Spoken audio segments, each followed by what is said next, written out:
Hello guys! Welcome back to my channel and thank you for watching again. Ngayon guys, for this video, ang gagawin ko ay papakita ko sa inyo kung paano ko gagawin itong print na ito. One of my clients kasi ay nag-request na gawan ko daw siya ng ganito. At ang machine na gagamitin ko guys ay yung maliit lang, yung Cricut Joy Extra. So come on, join with me. I'll show you how to do this. At ang una kong ipapakita sa inyo guys ay kung paano ko gagawin yung baby feet na yan. Paano ko siya dadalhin doon sa design space kasi hindi naman ako nakapay doon sa design space. Free lang yung gamit ko doon.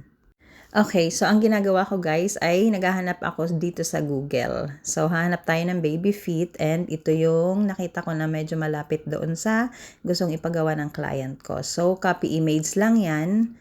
And then, i-paste natin doon sa, mag-open tayo ng Canva.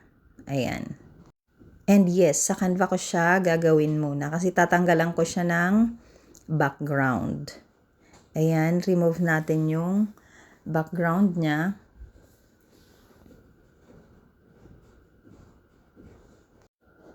And then, pag na-remove na yung background, duplicate. At tatanggalin ko tong isa. Kasi 'di ba magkalayo yung feet, gusto ko siyang pagtabihin. Yung hindi malayo masyado yung agwat sa isa't isa. Yun. So dinuplicate ko lang and then kinat ko siya and then ida-drag ko na siya palapit doon. Yan. So, yan na. Yan na ang position na gusto ko, guys. So, once na-achieve na kung ano yung gusto mo, you can download it to PNG. And then, transparent. Dapat walang background. Click nyo lang yung transparent. And then, kuhanin ko lang yung page. Kung anong page to dito. Kasi meron pa akong ginawang iba dyan. So, ayan na. Pag na-download na, ayan, paste lang. Ayan na guys, yung hitsura niyan. Wala na siyang background. Then, lagay ko lang siya sa folder kung saan ko siya pwedeng ma-drag. Pag i-upload ko na doon sa design space. Okay? So, open the design space now. Then, open blank canvas. And, okay, dito ay gagawin ko na yung text. Yung see you soon. Tatype ko lang dyan yung see you soon. And then, I'm going to change the font. Kung ano yung preferred ko na font.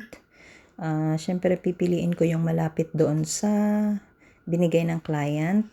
And then, next is, gagawin ko din yung word na Lola. Instead of grandma, ang gusto ng client ko ay Lola. So, gusto niyang print ay see you soon, Lola. And then, yung baby feet. Then, change ko din tong font ng Lola. So, cursive ang pipiliin ko para hindi siya pare-parehas. And then, i-change ko lang yung kanyang size. Susukatin ko muna itong damit kasi maliit lang ito eh. So, yun. It's newborn baby. So, I think I need only 11 centimeters by 11 centimeters. So, 11 by 11. It's a square. So, okay na yan dyan. So, nakuha ko na yung size ng clothes. Then, adjust ko na to. Yung size ng mga text. Adjust ko din. Dapat magkasya sa 11 by 11 centimeters. And then, para makuha mo yung desired measurement mo, i-unlock mo lang yung maliit na lock dyan, yung icon na lock. I-unlock mo lang yan para makuha mo yung gusto mong size. So, i-type mo dyan. Naka-centimeters yan, guys. So, kung inches ang kukuhanin nyo, magko-convert na lang kayo. Pero, sa ngayon ay centimeters din ang kukuhanin ko. Kasi cm din yung sukat ko doon sa damit. Okay, so okay na to. So, gagawin ko sigurong 3 centimeters yung taas nitong Lola. And then, 11 centimeters yung width. Okay, that's it.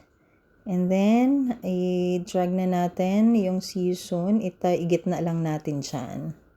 Okay, so, enough na yan. And then this time guys, upload na natin yung baby feet.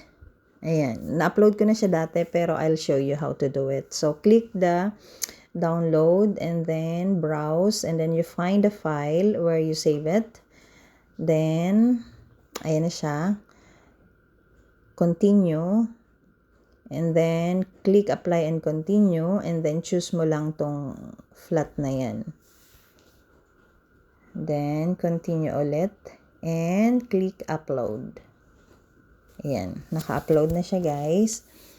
Ayan, so i-drag mo lang siya dyan sa gitna. Kung saan na position gusto mo siyang i-drag. Ngayon, i-change ko siya kasi naka-print then cut siya. Ang gusto ko ay naka-basic cut lang siya kasi isang kulay lang dapat yan lahat. Lahat lang yan black. So, click mo lang yung basic and magiging ganyan siya. Okay, then adjust ko lang ang size nito.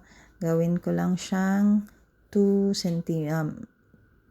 inches. Okay, or 5 centimeters. Then, okay. So, yan na guys. Okay na yung position na yan.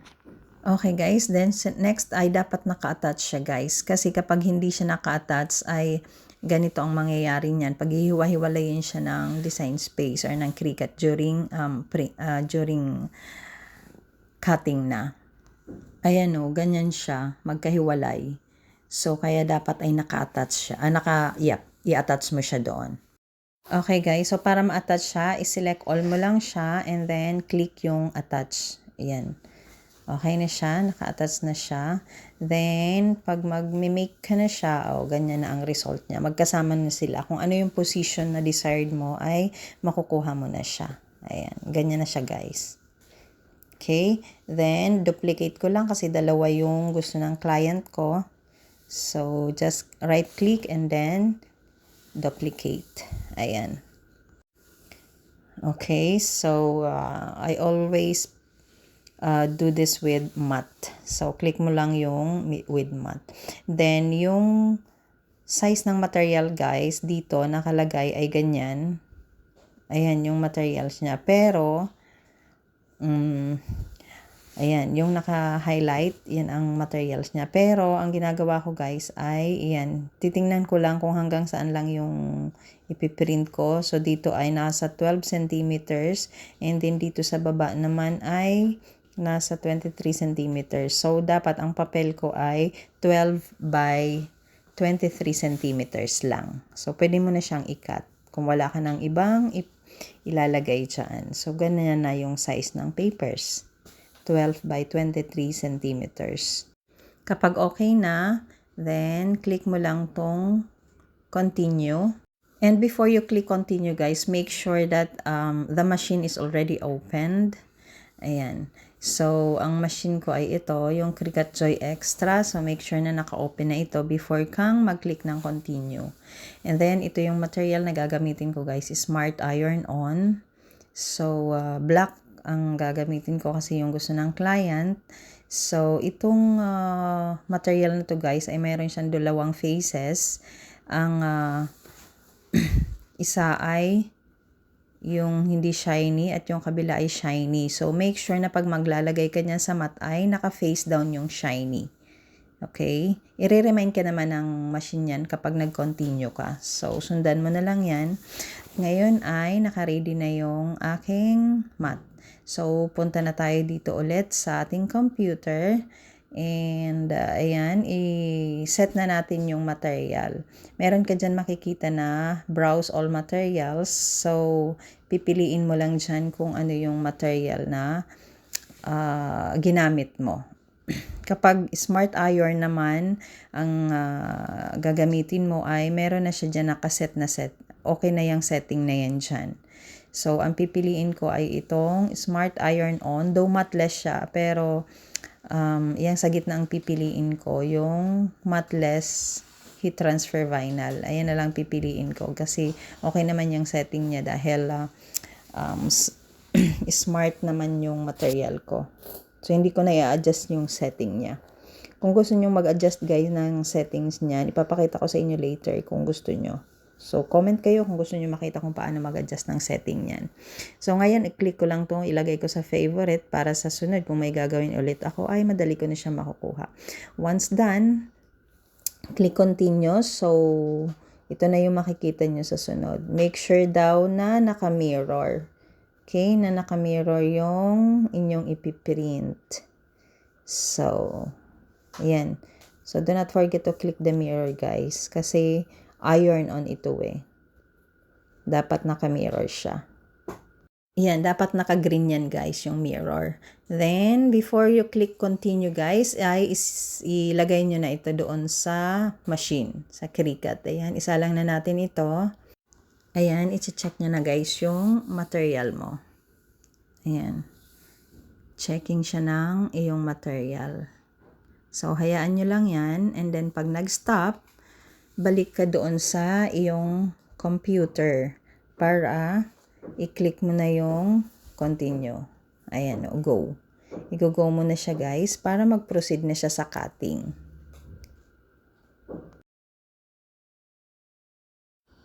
Okay, so ayan, guys, nagka-cut na siya.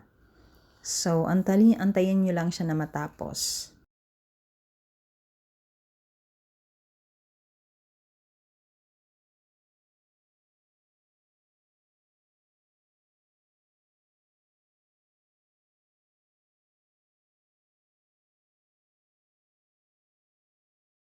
Okay, yan. Tapos na siya, guys. Nag-stop na siya. Huwag mong hihilahin. Balikan na lang doon sa computer mo at makikita mo yung complete and then click unload para matanggal mo na yung material doon sa Cricut Choy. Ayan na.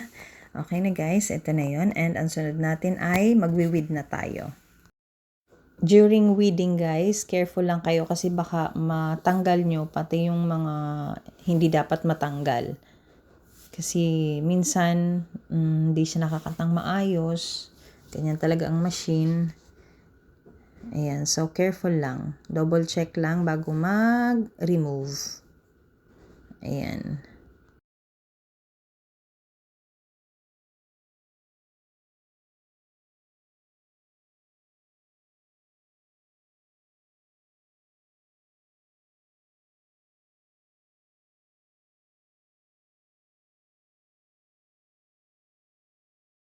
Okay, now it's done. So, ganito na yan, guys. And next is mag-press na tayo. Gagamit ako, guys, ng maliit, yung mini heat press. So, yan. Ilalagay ko lang siya dyan. Make sure na mayroon siyang board sa ilalim, guys. Wala pa ako yung tool na so okay na muna to. Nilagyan ko lang siya ng board sa ilalim. At make sure, guys, na naka-green na yung heat press nyo before nyo siyang gawin.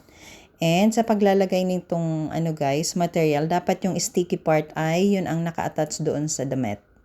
Okay? So, ganyan siya. Then make sure na lapat and correct yung yung alignment niya. And then gagamit tayo ng Teflon. Ito. Gagamitan natin ng Teflon kapag mag-heat press na tayo. And yan, guys, naka-green na siya. So, it means ready na. Na-achieve niya na yung correct na temperature niya. So, apply na natin.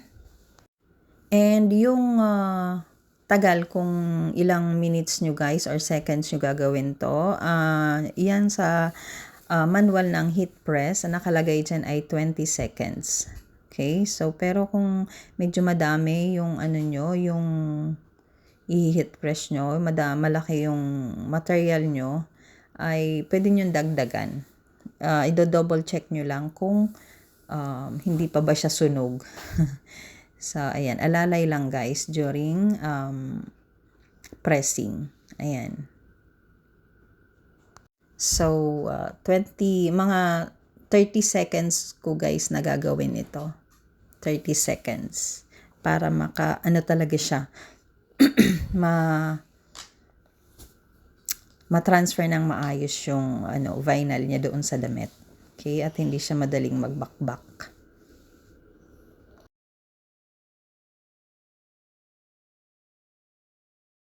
Okay, so that's enough na, guys. Naka 30 seconds na ako. And ngayon, guys, mainit pa to. So, palamigin nyo muna bago nyo tanggalin yung plastic. Okay? Dapat malamig na muna siya. And sa pagre-remove guys ay slowly lang, alalay lang. So, huwag nyong masyadong madaliin. So, pakunti-kunti lang guys. Alalayan nyo din yung damit. Ganyan.